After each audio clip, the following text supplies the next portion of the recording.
بسم اللہ الرحمن الرحیم۔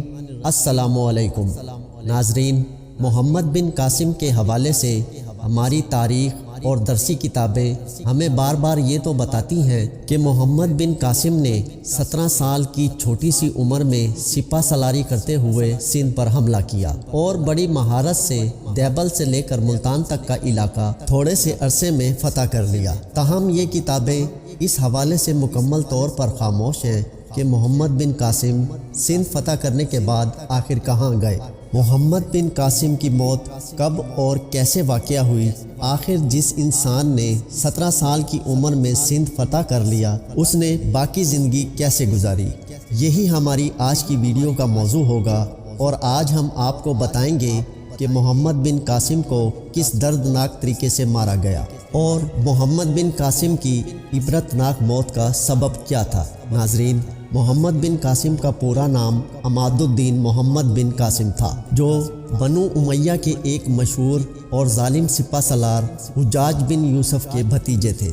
محمد بن قاسم نے 17 سال کی عمر میں سندھ فتح کر کے ہندوستان میں اسلام کو متعارف کروایا۔ ان کو اس عظیم فتح کے باعث ہندوستان اور پاکستان کے مسلمانوں میں ایک مسیحا کا اعزاز حاصل ہے، اور اسی لیے سندھ کو باب الاسلام کہا جاتا ہے، کیونکہ ہندوستان پر اسلام کا دروازہ یہیں سے کھلا۔ جس علاقے پر سندھ کا اطلاق ہوتا تھا وہ بہت لمبا تھا۔ یہ مغرب میں مکران تک، جنوب میں بحیرہ عرب اور گجرات تک، مشرق میں مالوے کے وسط اور راجپوتانہ تک، اور شمال میں ملتان سے گزر کر جنوبی پنجاب کے اندر تک وسیع تھا، اور اس تمام تر علاقے کو سندھ ہی کہا جاتا تھا۔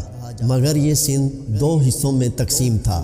شمالی سندھ پر راجہ داہر کے بڑے بھائی دھرسیا کی حکومت تھی، جبکہ جنوبی سندھ پر راجہ داہر حکومت کرتا تھا۔ ناظرین، دونوں بھائیوں میں اختلاف اس وقت پیدا ہوا جب راجہ داہر نے اپنے نجومیوں اور اپنے درباریوں کے کہنے پر اپنی ہی سگی بہن لاڈی سے شادی کرنے کا فیصلہ کیا۔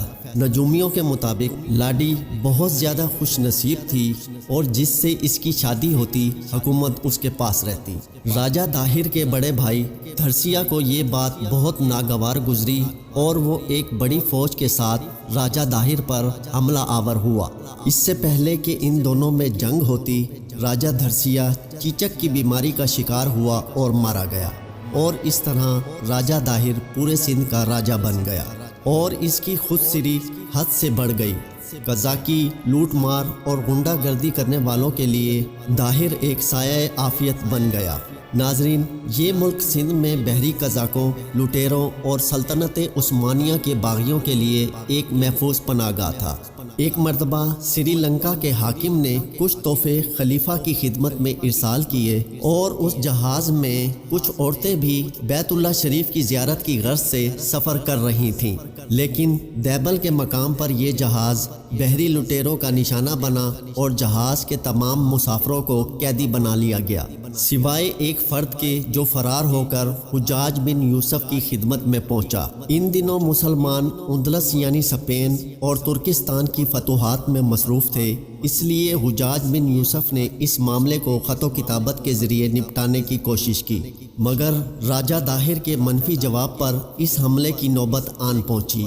اس حملے کی سرپرستی کے لیے حجاج بن یوسف نے اپنے 17 سال کے بھتیجے محمد بن قاسم کو چنا۔ مسلمان اس وقت سپر پاور کی حیثیت رکھتے تھے، روم اور فارس کی عظیم الشان سلطنتوں کے غرور کو خاک میں ملا چکے تھے۔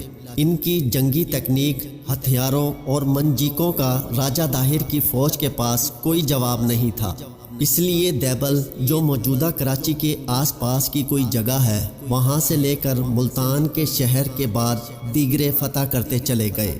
فتوحات سے بڑھ کر جو کارنامہ محمد بن قاسم نے سر انجام دیا وہ ان علاقوں کی ایڈمنسٹریشن تھی۔ اس نے فتح کے اگلے روز ہی یہ اعلان کروا دیا کہ جو آدمی اپنے مذہب پر قائم رہنا چاہتا ہے اسے اپنے مذہبی طور طریقے اپنانے کی مکمل آزادی حاصل ہے۔ اس کے علاوہ مندروں اور گرجوں کا سالانہ وظیفہ بھی بیت المال سے مقرر کیا۔ محمد بن قاسم کے حسن سلوک کی وجہ سے رعایا اس کی گرویدہ تھی۔ آپ جس سے بھی ایک بار ملتے وہ آپ کا دیوانہ ہو جاتا۔ آپ امیر غریب ہر ایک سے برابری کے ساتھ ملا کرتے۔ آپ عوام الناس میں اتنا زیادہ مقبول ہو گئے کہ شہر کے لوگوں نے ان کی یاد میں شہر کے بیچوں بیچ ان کا مجسمہ تعمیر کروایا۔ ناظرین، اب شروع ہوتا ہے اس کہانی کا سیاہ حصہ۔ تقریباً سارے ہی مورخین اس بات پر متفق ہیں کہ محمد بن قاسم کی وفات 20 سال کی عمر میں ہوئی۔ دوسری بات یہ کہ محمد بن قاسم کی موت میدان جنگ میں لڑتے ہوئے نہیں ہوئی اور نہ ہی کسی بیماری کی وجہ سے۔ اگرچہ مورخین ان کی موت کے حوالے سے کوئی متفقہ فیصلہ نہیں دیتے، تاہم اس بات پر سب متفق ہیں کہ محمد بن قاسم کی موت اپنے ہی حاکم کی طرف سے دی گئی سزا کے نتیجے میں واقع ہوئی۔ محمد بن قاسم کی موت کے حوالے سے 2 بیانات ملتے ہیں۔ چچ نامہ سندھ کی تاریخ پر پہلی باقاعدہ کتاب سمجھی جاتی ہے۔ اس کتاب کے مطابق محمد بن قاسم نے راجہ داہر کی موت اور اس کی فوج کو شکست دینے کے بعد دستور کے مطابق مال غنیمت اور راجہ کی بیوی اور بیٹیوں کو اپنے حاکم خلیفہ سلیمان بن عبد المالک کو بھجوایا۔ راجہ داہر کی بیٹیوں نے خلیفہ سے جھوٹ بولا کہ وہ خلیفہ کے لائق نہیں، کیونکہ محمد بن قاسم انہیں پہلے ہی استعمال کر چکا ہے۔ اس بات پر سلیمان بن عبد المالک بہت زیادہ ناراض ہوا اور حکم دیا کہ محمد بن قاسم کو بیل کی کھال میں بند کر کے واپس لے آؤ۔ اس کے اس حکم پر عمل ہوا اور محمد بن قاسم کو بیل کی کھال میں بند کر کے گھوڑوں کے پیچھے باندھ کر گھسیٹتے ہوئے واپس لایا جا رہا تھا کہ دم گھٹنے سے محمد بن قاسم کی راستے میں ہی دردناک طریقے سے موت واقع ہو گئی۔ بعد میں خلیفہ کو راجہ داہر کی بیٹیوں کا جھوٹ معلوم ہو گیا اور اس نے ان لڑکیوں کو بھی زندہ دیوار میں چنوا دیا۔ ناظرین، محمد بن قاسم کی موت کا دوسرا بیان البلازری کی کتاب فتوح البلدان سے اقتباس ہے، جس کے مطابق 714 عیسوی میں حجاج کی موت کے بعد سلیمان بن عبد المالک نے حکومت سنبھالی۔ وہ حجاج بن یوسف کو سخت ناپسند کرتا تھا۔ اس نے عنان حکومت سنبھالتے ہی حجاج کے منظور نظر افراد کو قید کروا دیا، چنانچہ محمد بن قاسم کو بھی قید کر دیا گیا۔ قید کے دوران ہونے والے تشدد کے نتیجے میں محمد بن قاسم کی موت واقع ہو گئی۔ ان دونوں ہی بیانوں کے مطابق حاکم وقت ہی اس عظیم جرنیل کی اذیت ناک موت کا سبب تھا، جس نے ایسے عظیم اسلامی سپوت کے خون سے ہاتھ رنگ کر ہماری تاریخ پر ایک سیاہ دھبا لگا۔